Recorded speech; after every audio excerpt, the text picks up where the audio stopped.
SOP trenching, lowering, backfilling, HDD द्वारा crossing. SOP trenching शुरू करने से पहले पूर्व निर्धारित चेनेज के साथ स्पॉट लेवल को रिकॉर्ड किया जाना चाहिए और ROU की केंद्र रेखा के संदर्भ में ट्रेंच की केंद्र रेखा की जांच की जानी चाहिए। खेती योग्य भूमि और गेल PMC द्वारा विशेष रूप से निर्दिष्ट अन्य क्षेत्रों में साफ और वर्गीकृत ROU पर पाइपलाइन खाई खोदने के लिए ट्रेंचर्स या खुदाई यंत्रों का उपयोग किया जाएगा।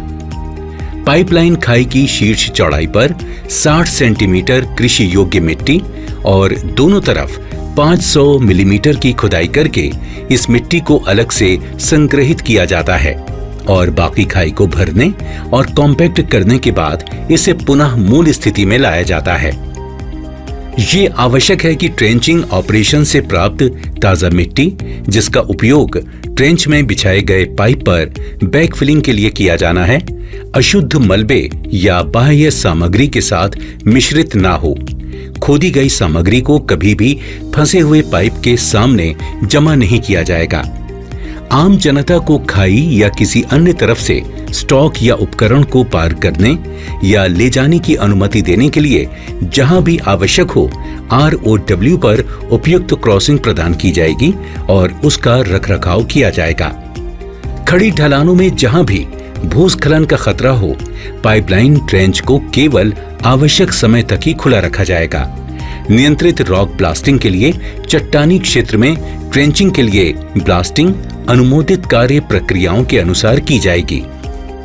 जब तक कार्य मानकों या ड्राइंग में अन्यथा उल्लेख न किया गया हो या क्षेत्र अधिकार वाले प्राधिकारियों द्वारा अपेक्षित हो, कवर की न्यूनतम गहराई, पाइप संक्षारण या कंक्रीट वजन कोटिंग जैसा लागू हो कि शीर्ष से धरती की अबाधित सतह के शीर्ष तक जो भी सबसे बड़ा हो मापी जाएगी, या फिर श्रेणीबद्ध कार्य पट्टी के शीर्ष या सड़क के शीर्ष या रेल के शीर्ष तक जो भी कम हो वहां तक। खाई की गहराई इतनी होनी चाहिए कि न्यूनतम कवर प्रदान किया जा सके, जैसे कि नीचे दिए गए संदर्भ के अनुसार। क्रम संख्या 1, स्थान औद्योगिक, वाणिज्यिक एवं आवासीय क्षेत्र। न्यूनतम कवर मीटर में 1 मीटर। पथरीला इलाका 1 मीटर।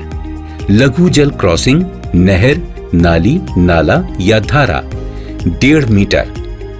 नदी पार करने के लिए क्रॉसिंग या रास्ते के लिए स्कूर की गहराई की परिभाषा, स्कूर के नीचे 1.5 मीटर। नदी पार करने का रास्ता या क्रॉसिंग, तट की चौड़ाई 50 मीटर, तल के निम्नतम स्तर के नीचे 1.5 मीटर। अन्य रास्ते या क्रॉसिंग, तट की चौड़ाई 50 मीटर, तल के निम्नतम स्तर से नीचे 2.5 मीटर। 2.5 सामान्य मिट्टी के लिए, 1.5 चट्टानी तहों के लिए। HDD द्वारा जल पार करना, तल के निम्नतम स्तर से नीचे 2.5। बिना ढके या ढके हुए सड़क क्रॉसिंग या स्टेशन का प्रवेश 1.2। रेलवे फाटक 1.7। 10 सड़कों या रेलवे फाटकों पर जल निकासी या खाइयां 1.0। दलदली भूमि या क्रीक क्षेत्र 1.5।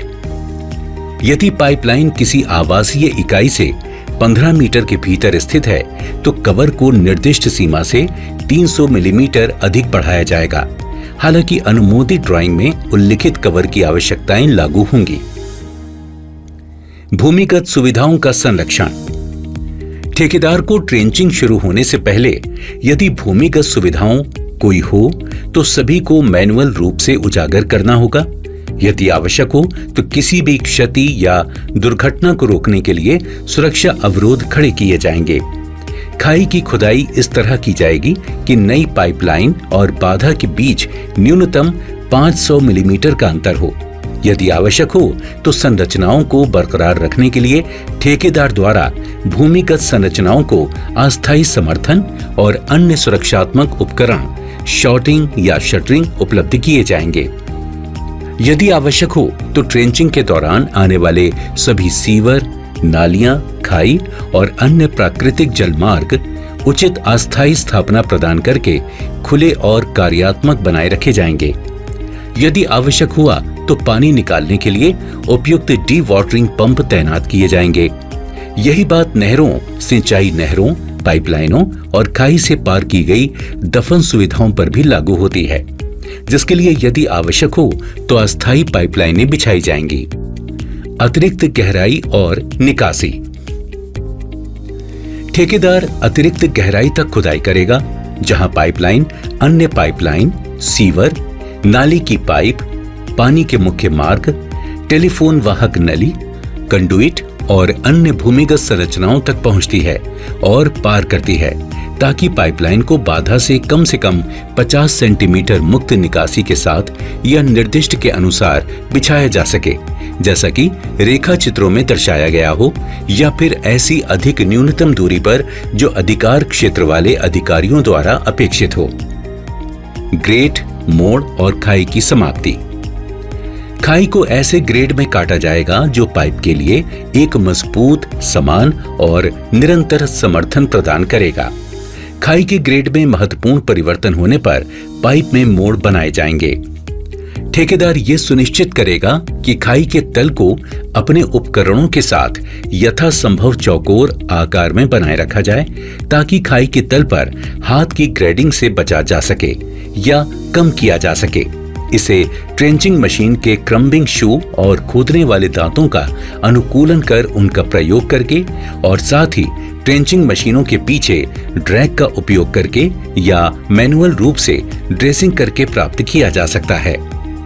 ठेकेदार खाई के तल को ढीली चट्टान, कंकड़ से मुक्त करने और खाई के तल और किनारे की दीवारों से उभरी हुई जड़ों को काटने के लिए खाई में सभी आवश्यक कार्य करेगा।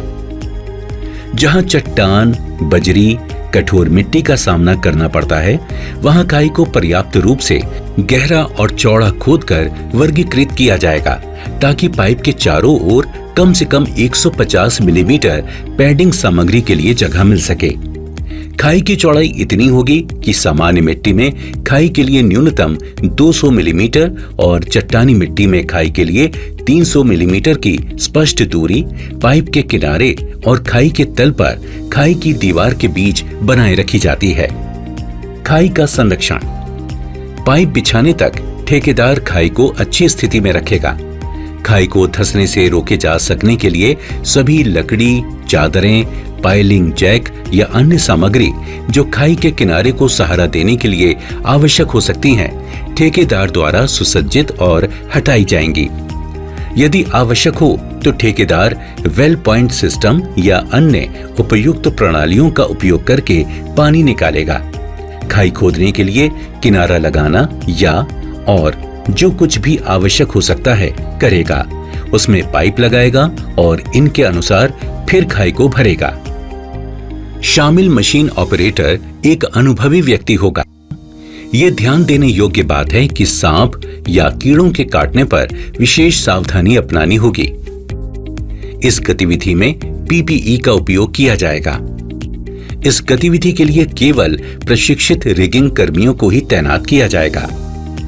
मशीन के आसपास के कर्मियों को ऊपर से गिरने वाली वस्तुओं के प्रति सतर्क रहना चाहिए।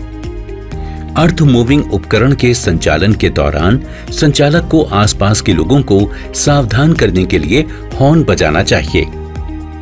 उपयोग किए गए सभी माप और परीक्षण उपकरण का अच्छी तरह से रखरखाव किया जाएगा। उपयोग किए जाने वाले सभी उत्तोलक, उठाने वाले उपकरणों और टोलों का अच्छी तरह से रखरखाव किया जाएगा। उपकरण: खुदाई करने वाला यंत्र, एक्सकेवेटर, डंपर या ट्रैक्टर ट्रॉली, ब्लास्टिंग उपकरण, चट्टानें तोड़ने वाले उपकरण, कंप्रेसर, टोटल स्टेशन, लेवल उपकरण, ओपी, लोअरिंग, नीचे उतारने की प्रक्रिया, पीएमसी या गेल से अनुमोदन प्राप्त करने के बाद ही लोअरिंग शुरू की जाएगी। संपूर्ण खाई के तल की जांच की जाएगी ताकि पाइप के नीचे के सभी कट, पाइप सपोर्ट, पत्थर, जड़ें, मलबा, स्टेक, पाइप के नीचे चट्टान के हिस्से और किसी भी अन्य कठोर सामग्री की उपस्थिति को हटाया जा सके, जिससे कोटिंग में छेद फटने की संभावना हो सकती है। ट्रेंचिंग के लिए अनुमोदित प्रक्रिया के साथ रेत पैडिंग या रॉक शील्ड प्रदान की जाएगी। उन सभी स्थानों पर रेत बिछाई जाएगी जहां चट्टान, बजरी या कठोर मिट्टी आती है। पाइप के चारों ओर पैडिंग की सघन मोटाई कम से कम 150 मिलीमीटर होनी चाहिए। शुरुआत में लोअरिंग से पहले खाई में 150 मिलीमीटर की एक सघन परत बिछाई जाएगी। नीचे उतारने के बाद शेष बची हुई पैडिंग की जाएगी। पाइपलाइन की संयुक्त कोटिंग के पूरा होने के बाद जितनी जल्दी हो सके लोअरिंग का काम किया जाएगा। 25 केवी पर पाइप कोटिंग और फील्ड जॉइंट कोटिंग के लिए विधिवत calibrated full circle holiday detector द्वारा पूरी जांच की जाएगी और यदि कोई क्षति हो तो उसकी मरम्मत की जाएगी। पाइपलाइन पर सभी बिंदु जहां बिछाने के दौरान कोटिंग स्किड या उठाने वाले उपकरण के संपर्क में रही है, क्षति, डेंट या अन्य दोषों के लिए सावधानी पूर्वक निरीक्षण किया जाएगा और पूरी तरह से मरम्मत की जाएगी।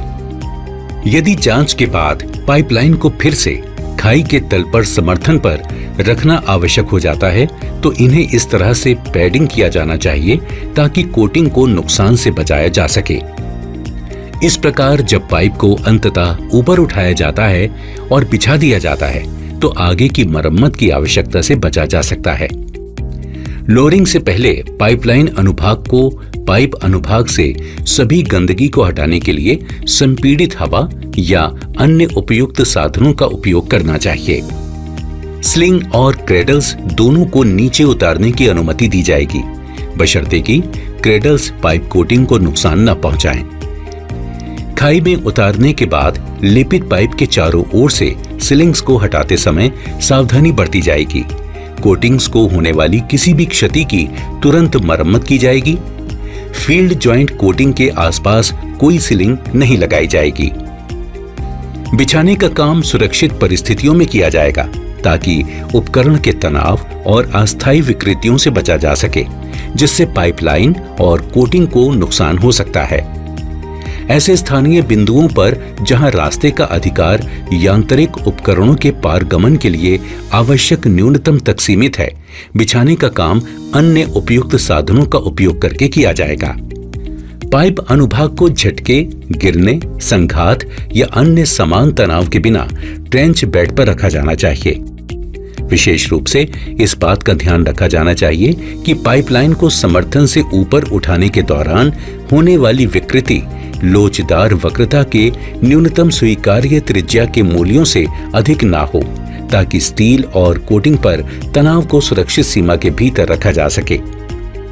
पाइपलाइन को सभी आवश्यक गतिविधियों के लिए उपयुक्त उपकरण और कोटिंग की नाजुकता के लिए चौड़ाई वाली गैर अपघर्षक सामग्री का उपयोग करके उठाया और बिछाया जाएगा। सेक्शन की लंबाई के आधार पर साइड बूम को लोअरिंग के लिए तैनात किया जाएगा। साइड बूम की संख्या बढ़ाई जाएगी।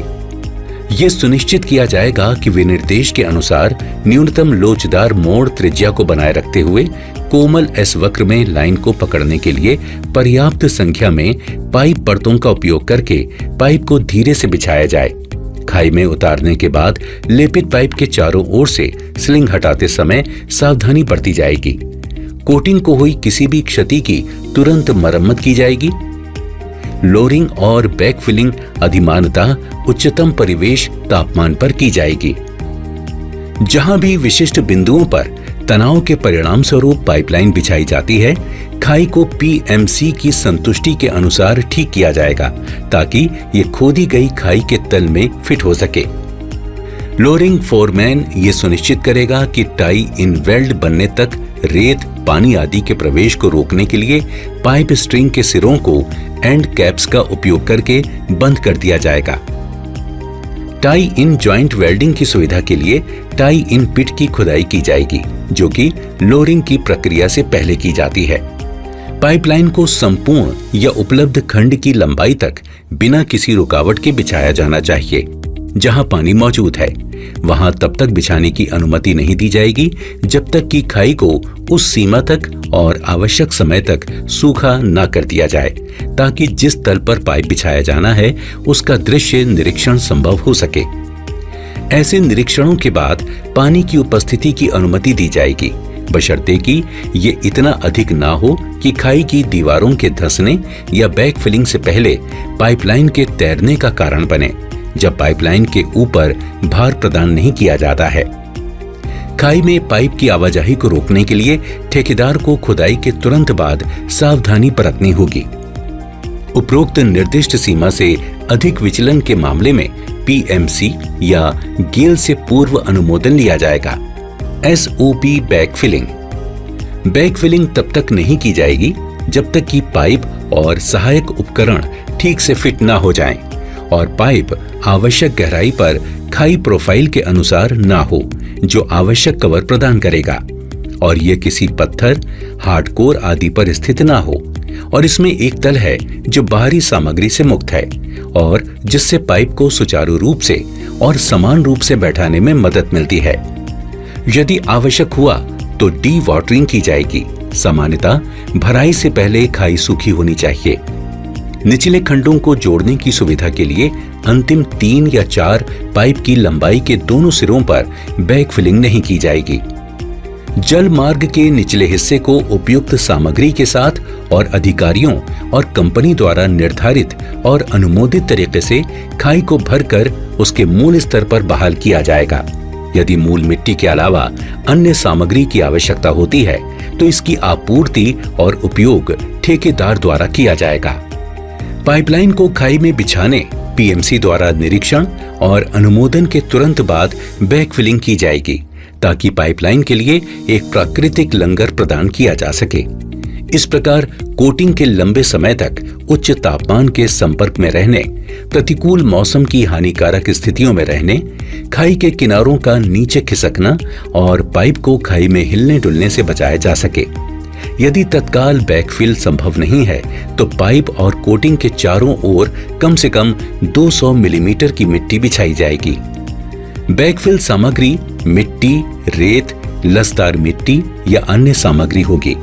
ऐसी कोई सामग्री नहीं होगी जो पाइप और या कोटिंग को नुकसान पहुंचा सकती है या बैकफिल खाई में खाली जगह छोड़ सकती है। बैकफिलिंग की प्रत्येक पूर्ण परत को सावधानी पूर्वक जमा दिया जाएगा।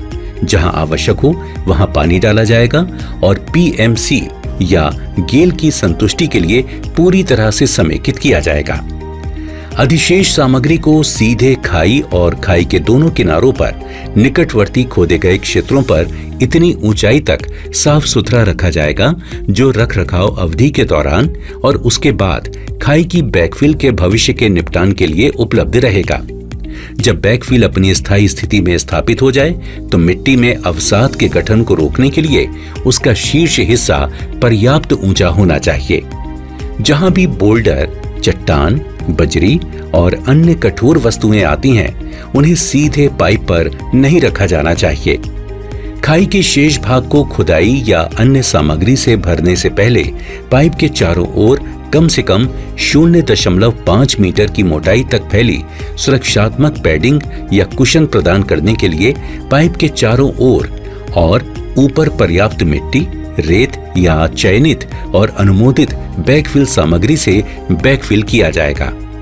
जहां भी कंपनी को आवश्यकता हो, ठेकेदार लगभग भरी हुई खाई को चट्टानी पत्थरों की एक परत से ढक देगा, जिसे खोदी गई खाई की चौड़ाई के बराबर चौड़ाई में कंपनी द्वारा अनुमोदित किया जाएगा। साथ ही कंपनी को बिना किसी अतिरिक्त लागत के दोनों तरफ 5 मीटर की अतिरिक्त चौड़ाई भी देनी होगी। उन क्षेत्रों में जहां रेत या मुलायम मिट्टी की आपूर्ति सहित चट्टान या बजरी या कठोर मिट्टी में ट्रेंचिंग की गई है, जहां भी आवश्यक हो, पाइपलाइन के चारों ओर न्यूनतम 100 मिलीमीटर मोटाई की रेत या नरम मिट्टी की पैडिंग की जाएगी। पाइपलाइन की खाई को बजरी और बड़े पत्थरों या बोल्डरों से नहीं भरा जाना चाहिए।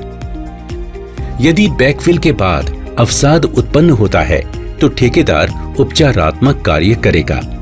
इस ऑपरेशन से बची अतिरिक्त सामग्री का निपटान भूमि मालिक या अधिकार क्षेत्र वाले प्राधिकारी की संतुष्टि के लिए किया जाएगा।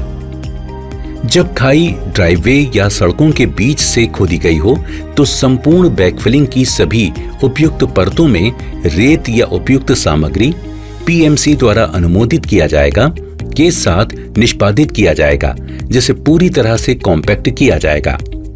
उचित संघनन सुनिश्चित करने और भविष्य में निपटान से बचने के लिए संघनन परीक्षण किए जाएंगे। ठेकेदार को पीएमसी की उपस्थिति में नीचे की प्रक्रिया पूरी होते ही लेवल लेने की व्यवस्था करनी होगी, ताकि बैकफिलिंग से पहले पाइप की केंद्र रेखा और खाई में पाइपलाइन के स्तर का सर्वेक्षण किया जा सके। ठेकेदार जहां भी लागू हो ऊपरी मिट्टी को बदल देगा, जिसे ट्रेंचिंग ढलान और मिट्टी स्थिरीकरण के दौरान अलग से संग्रहित किया गया था और जिसे प्रासंगिक विनिर्देश के अनुसार और संरेखण शीट में दिखाए गए स्थानों पर या पीएमसी द्वारा पहचाने गए स्थानों पर किया जाएगा। बैकफिलिंग के दौरान ठेकेदार पाइप के केंद्र लाइन के विचलन और पाइप के शीर्ष पर कवरेज को मापने की गुंजाइश के लिए कुछ निश्चित क्षेत्र को खुला छोड़ देगा। स्वास्थ्य, सुरक्षा एवं पर्यावरण। ये ध्यान देने योग्य बात है कि सांप या कीड़ों को काटने पर विशेष सावधानी अपनानी होगी। इस गतिविधि में पीपीई आवश्यक है। इस गतिविधि के लिए केवल प्रशिक्षित कर्मियों को ही तैनात किया जाएगा। उपयोग किए गए सभी माप और परीक्षण उपकरण अंशांकित हो और उनका अच्छी तरह से रखरखाव किया गया हो। उपयोग किए जाने वाले सभी उठाने वाले उपकरणों और औजारों का अच्छी तरह से रखरखाव किया गया हो और उनको सक्षम प्राधिकारी द्वारा अनुमोदित किया जाना चाहिए। इसमें शामिल मशीन ऑपरेटर वैध लाइसेंस के साथ अनुभवी व्यक्ति होगा। निविदा दस्तावेजों में संलग्न एसओपी का पालन किया जाना है। सभी कार्य ठेकेदार या कार्मिकों की कड़ी निगरानी में किए जाएंगे। उपकरण सूची: खुदाई करने वाले excavators, JCB, backhoe. SOP HDD क्षैतिज दिशात्मक ड्रिलिंग। उद्देश्य: ये प्रक्रिया श्रीकाकुलम अंगुल पाइपलाइन परियोजना के मार्ग पर क्षैतिज दिशात्मक ड्रिलिंग का उपयोग करके पाइपलाइन क्रॉसिंग की इंजीनियरिंग और निर्माण के लिए की जाने वाली विभिन्न गतिविधियों की न्यूनतम आवश्यकताओं को शामिल करती है।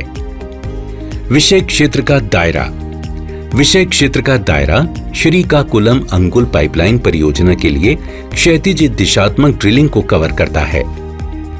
संदर्भ: मेकॉन विशिष्टता संख्या MEC S 52175 OISD 226। उपकरण: सभी सहायक उपकरणों के साथ HDD machine, welding machine, generator, JCB, backhoe, 4 पद्धति। निर्माण पूर्व सर्वेक्षण: PEPC क्रॉसिंग की चौड़ाई के बराबर एक पूर्व निर्माण सर्वेक्षण करेगा और तदनुसार एक निर्माण ड्राइंग तैयार करेगा। निर्माण पूर्व सर्वेक्षण के दौरान यदि कोई मौजूदा भूमिगत सुविधाएं हों तो उनका पता लगाया जाएगा और उन्हें संरक्षित किया जाएगा। निर्माण पूर्व सर्वेक्षण पूरा होने के बाद सभी प्रासंगिक डेटा जैसे ऊंचाई, स्तर आदि के साथ एक विस्तृत ड्राइंग और डिजाइन गणना तैयार की जाएगी और अनुमोदन के लिए मेकॉन या गेल को प्रस्तुत की जाएगी।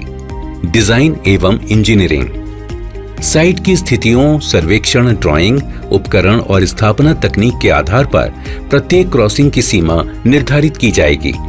क्रॉसिंग के बाद पाइपलाइन का न्यूनतम कवर अनुमोदित ड्राइंग के अनुसार बनाए रखा जाएगा।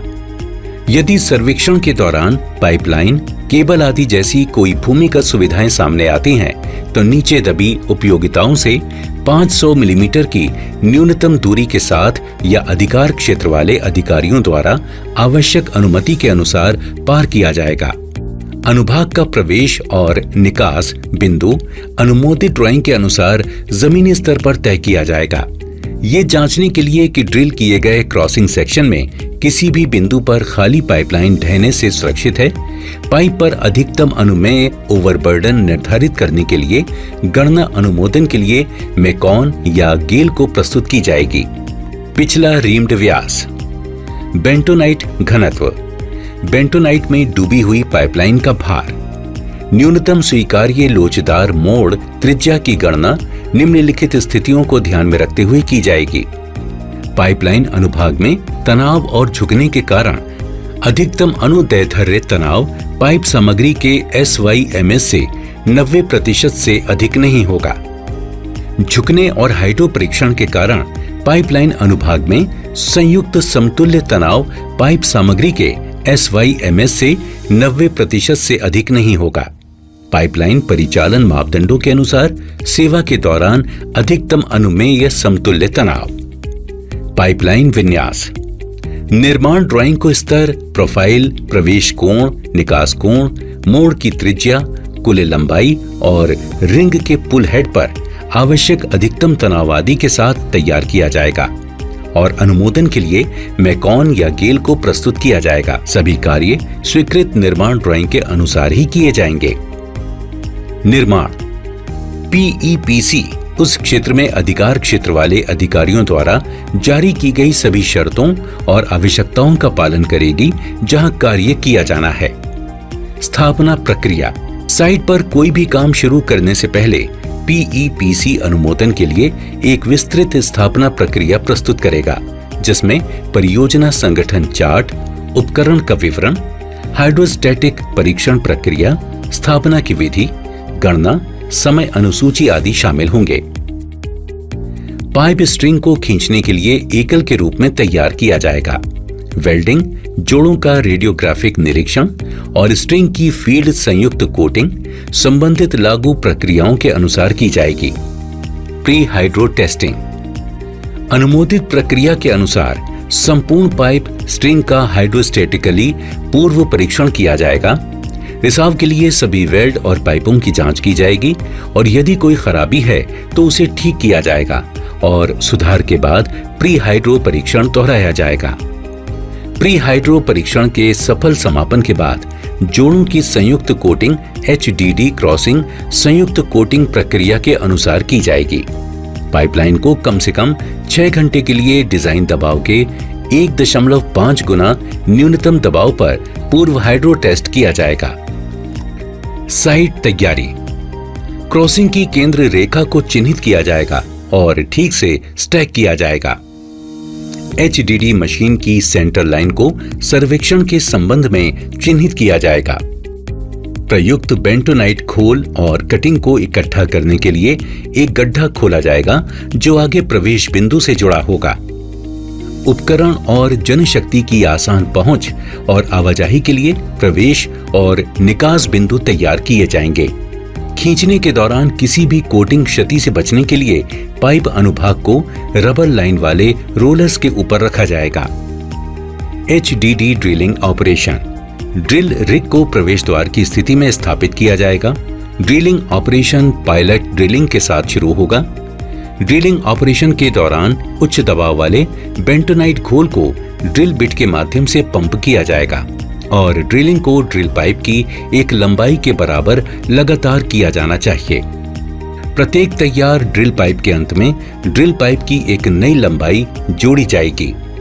ड्रिलिंग लाइन की निगरानी ट्रैकर सिस्टम का उपयोग करके की जाएगी, जो कि स्टीयरिंग टूल के पीछे लगी एक सेंसिंग यूनिट होती है। सेंसिंग यूनिट ड्रिल बिट के स्थान की जानकारी सतह पर ट्रैकिंग यूनिट तक वापस भेजती है। इस जानकारी की सूचना आवश्यक सुधारात्मक कार्रवाई के लिए ड्रिलर को दी जाएगी। एक बार जब ड्रिल बिट ड्रिल छेद के निकास बिंदु पर बाहर निकल जाता है तो ड्रिल बिट, स्टीयरिंग उपकरण आदि हटा दिए जाएंगे और रीमल ड्रिल स्टीयरिंग से जोड़ दिए जाएंगे। रीमिंग प्रक्रिया के दौरान बेंटोनाइट घोल को रीमर के माध्यम से उच्च दबाव में पंप किया जाएगा। जैसे ही रीमर को ड्रिल रिग द्वारा वापस खींचा जाता है, बाद के रीमिंग और पाइप खींचने के संचालन के लिए ड्रिल पाइप को रीमर के पीछे लगा छेद के आवश्यक आकार को प्राप्त करने के लिए रीमिंग ऑपरेशन दोहराया जाएगा। सैद्धांतिक निकास बिंदु से पायलट छेद के निकास बिंदु के समायोजन को स्ट्रिंग की लंबाई के 0.5% से कम बनाए रखा जाएगा। लंबाई सहनशीलता को क्रॉसिंग लंबाई के 1% के भीतर नियंत्रित किया जाएगा। बैक रिम्ड होल का आकार पाइपलाइन व्यास का लगभग 1.5 गुना बनाए रखा जाएगा। खींचना, एक पुल हेड को हाइड्रो टेस्टेड पाइप सेक्शन के साथ वेल्ड किया जाएगा। पुल हेड को ड्रिल रिग से जोड़ा जाएगा। ये सुनिश्चित किया जाएगा कि पाइप अनुभाग ड्रिल किए गए छेद से अधिक लंबा है। फिर पाइप स्ट्रिंग को रिग का उपयोग करके निकास बिंदु से प्रवेश बिंदु तक खींचा जाता है। खींचने के दौरान पाइपलाइन की उछाल को उपयुक्त विधि द्वारा नियंत्रित किया जाएगा ताकि वापस खींचने के दौरान बुओएंसी को यथासंभव शून्य के करीब बनाए रखा जा सके। छेद को ढहने से रोकने और कोटिंग की सुरक्षा के लिए निर्दिष्ट चिपचिपाहट का बेंटोनाइट घोल छेद में डाला जाएगा। संक्षारण कोटिंग की अखंडता, पुल बैक ऑपरेशन से पहले क्रॉसिंग के लिए बनाई गई पूरी पाइपलाइन स्ट्रिंग के लिए मेगर परीक्षण किया जाएगा। पुल बैक ऑपरेशन के बाद मेन लाइन के साथ जुड़ने से पहले स्थापित स्ट्रिंग के लिए फिर से मेगर परीक्षण किया जाएगा। खींचने से पहले और बाद में देखा गया मेगर मान लगभग समान होना चाहिए। हालांकि यदि कोटिंग की अखंडता उपरोक्त विधि द्वारा स्थापित नहीं की जा सकती है तो अस्थायी प्रभावित वर्तमान प्रणाली स्थापित की जाएगी और अखंडता स्थापित करने के लिए वर्तमान घनत्व की गणना की जाएगी। गेजिंग, हाइड्रो परीक्षण से पहले पाइप के आंतरिक व्यास के 95% के बराबर व्यास वाली गेज प्लेटों के साथ गेज पिगिंग की जाएगी। पोस्ट हाइड्रो टेस्ट, स्थापना के बाद पूरी स्ट्रिंग को 24 घंटे के लिए डिजाइन दबाव के 1.5 गुना पर हाइड्रोस्टैटिक रूप से परीक्षण और रिकॉर्ड किया जाएगा। अंतिम सफाई, HDD संचालन पूरा होने के बाद EIC द्वारा अनुमोदित बहाली प्रक्रिया और निर्देश के अनुसार साइट से सभी शेष सामग्री, मलबा और बेंटोनाइट घोल को हटा दिया जाएगा। स्वास्थ्य, सुरक्षा एवं पर्यावरण, शामिल मशीन ऑपरेटर एक अनुभवी व्यक्ति होगा। ये ध्यान देने योग्य बात है कि सांप या कीड़ों के काटने पर विशेष सावधानी अपनानी होगी। इस गतिविधि में PPE का उपयोग किया जाएगा। इस गतिविधि के लिए केवल प्रशिक्षित रिगिंग कर्मियों को ही तैनात किया जाएगा। मशीन के आसपास के कर्मियों, यदि कोई हो, को ऊपर से गिरने वाली वस्तुओं के प्रति सतर्क रहना चाहिए। अर्थ मूविंग उपकरण के संचालन के दौरान संचालक को आसपास के लोगों को सावधान करने के लिए हॉर्न बजाना चाहिए। उपयोग किए जाने वाले सभी उठाने वाले उपकरणों और टोलों का अच्छी तरह से रखरखाव किया जाएगा।